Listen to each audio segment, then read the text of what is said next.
there's something that's come to me recently that we all seem to be, since you said linguistics, we all seem to be talking past one another as a people.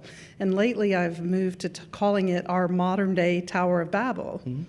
I mean, one person's definition of one word is completely opposite of another person's, or there's nuances, and it's like we have to go back and break out the dictionary to even know what words mean anymore.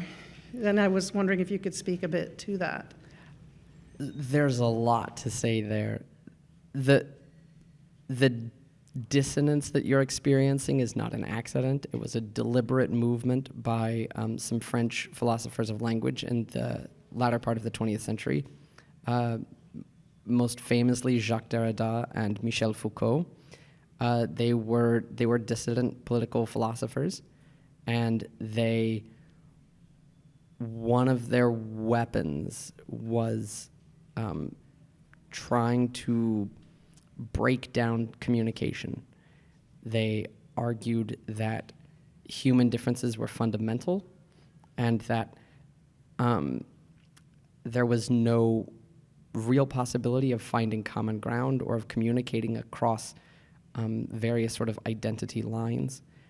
And they wanted to instigate widespread revolution along those sort of identity lines. And one of the ways that they tried to do that was by saying you can't understand each other, and language meaning is completely arbitrary, so it can mean whatever you want. But what that ends up meaning is that it doesn't mean anything. It only communicates with your in-group and ultimately with yourself. So that's what you're experiencing is very real, and it's a very deliberate linguistic move that was made by really communists in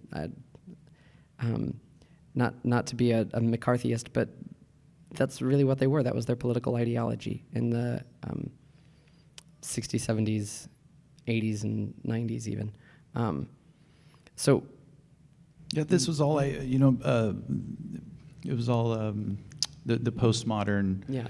Everything is reduced to power struggle, right? That's right. Language is just a tool that you use to gain power over another person. That's right. And if you got better language tools, skills, then you can resist that power.